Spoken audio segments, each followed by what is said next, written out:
Breaking news out of London, and it's absolute chaos.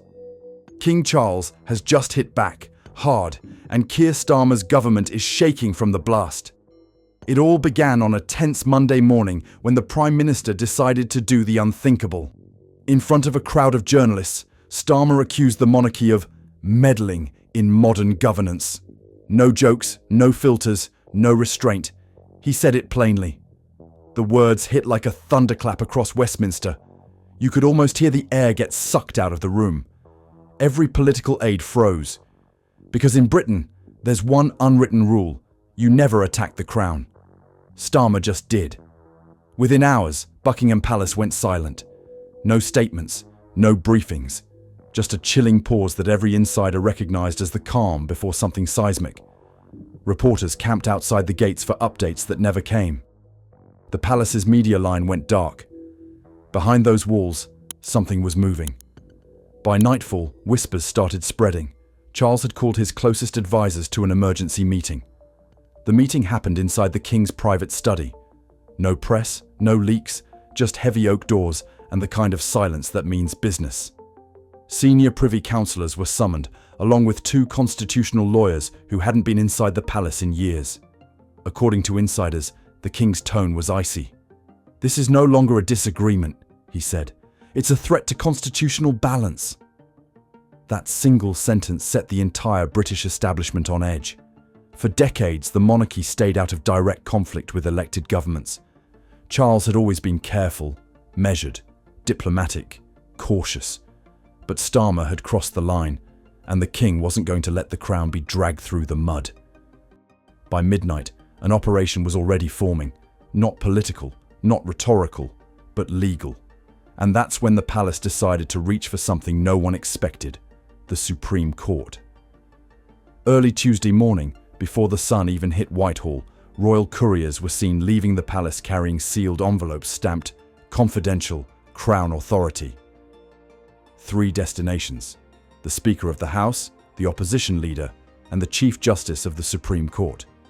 Nobody knew what they contained, but one thing was clear: the Crown was activating something old, something serious. By mid-morning, leaks began hitting the press. The documents outlined a legal review codenamed Operation Sovereign Integrity. It wasn't a PR stunt. It was a direct constitutional measure to evaluate whether Starmer had breached his ministerial oath to respect the monarchy under the royal prerogative.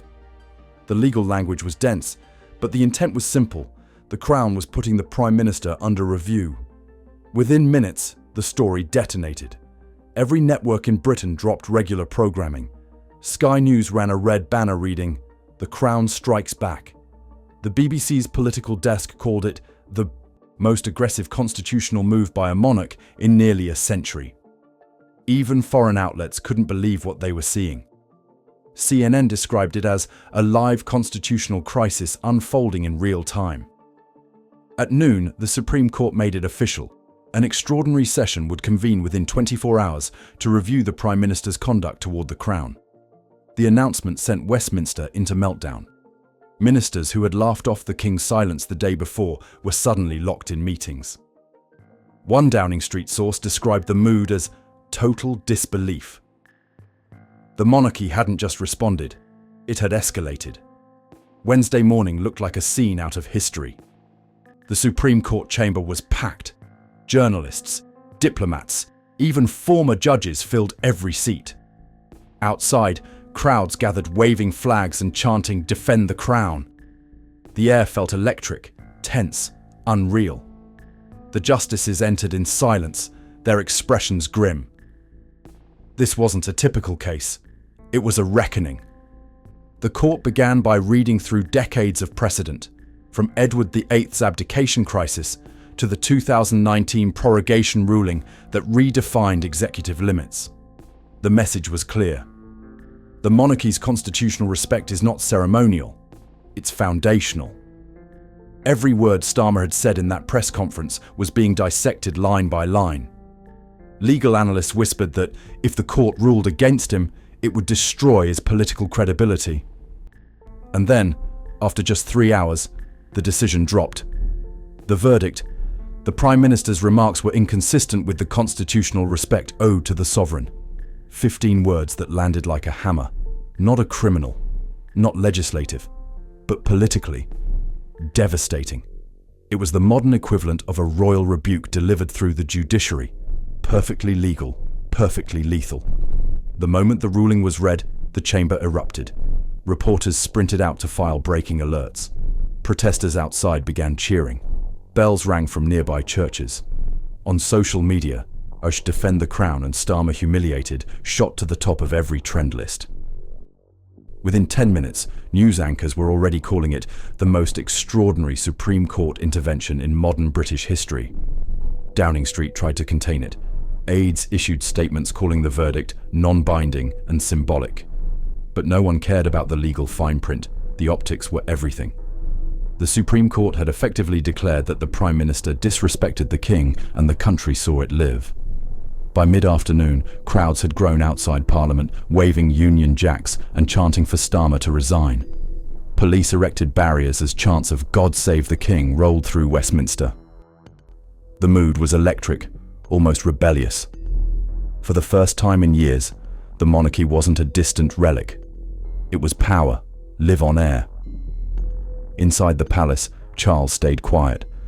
No interviews, no reaction. He didn't need one. The Supreme Court had just done what he couldn't say himself. It restored the authority of the crown without a single royal word.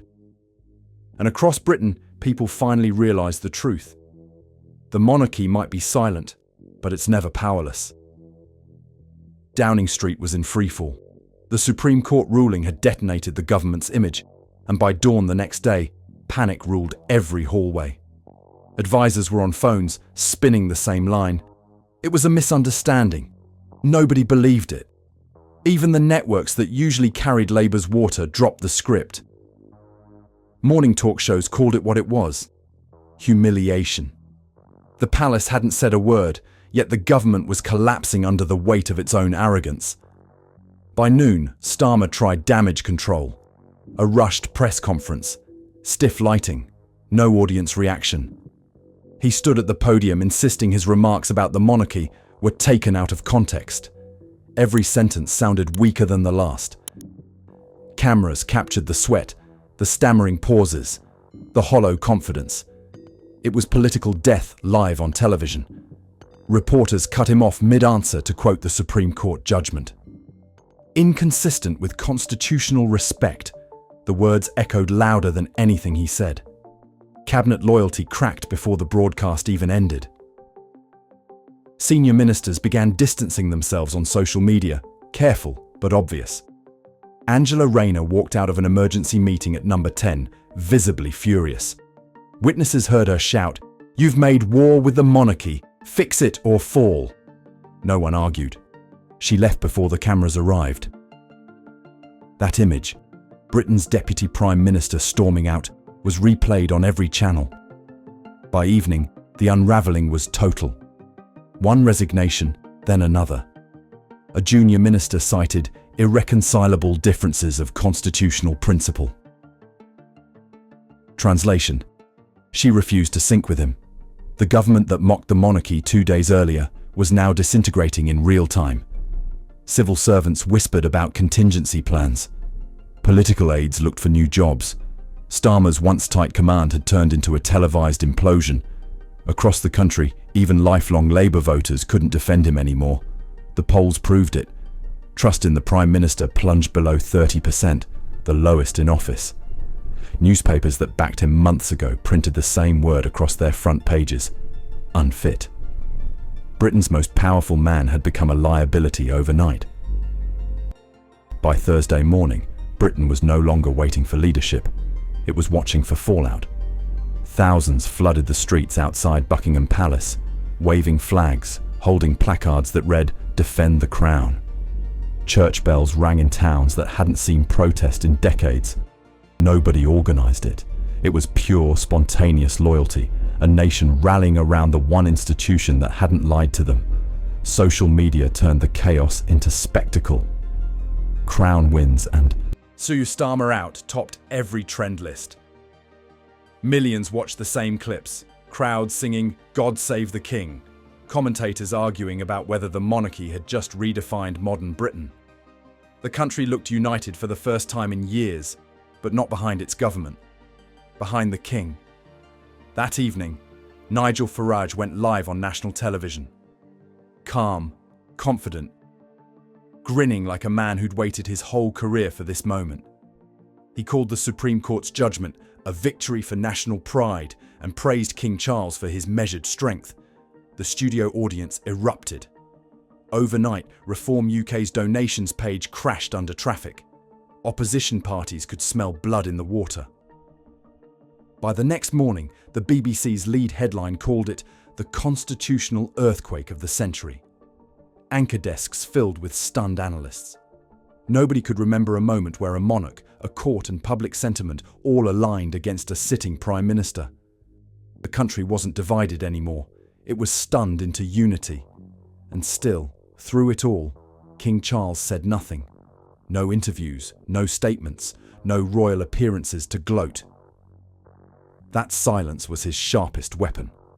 While the government scrambled, the king projected calm authority without a single word. On Friday, he attended a charity event in Scotland. He smiled, shook hands, and spoke warmly to children about education. No mention of the crisis. The images went viral in seconds. Side by side, clips of Charles smiling and Starmer sweating painted the entire story without narration. That same hour, Westminster was imploding. The Supreme Court's verdict triggered formal calls for a leadership review. The Speaker received letters from senior MPs demanding an internal vote. Starmer's authority was finished. Inside Labour headquarters, senior figures like Reeves and Rayner met privately, mapping succession scenarios. Staff described the atmosphere as pre-resignation mode. Behind the scenes, civil servants began drafting caretaker government procedures, contingency planning for a post-Starmer Britain. It hadn't happened in decades, but the words interim leadership started circulating again. The machinery of the state was preparing for transition. And in Windsor, the king waited. Advisors said he spent the morning in brief meetings with privy councillors, quiet, methodical, precise. There was no sign of triumph, just discipline. The Crown had already made its move. Now it was letting time finish the job. By sunset, Westminster looked hollow. The once busy steps of Number 10 were lined with reporters, waiting for the inevitable. Inside, the Prime Minister's team had split into factions, the loyalists who still believed in recovery and the realists already drafting farewell notes. Each hour that passed, another ally walked away. The contrast couldn't have been clearer. The king's silence stood for stability. Starmer's words stood for chaos. Public confidence followed the quiet. Every image, every headline, every broadcast repeated the same idea. The monarchy endures, politicians crumble. Britain just watched history fold in real time, and the question now is simple. Does this mark the return of royal power or the end of Starmer's rule? Subscribe, drop a like, and tell me, did King Charles just rewrite the future of British politics?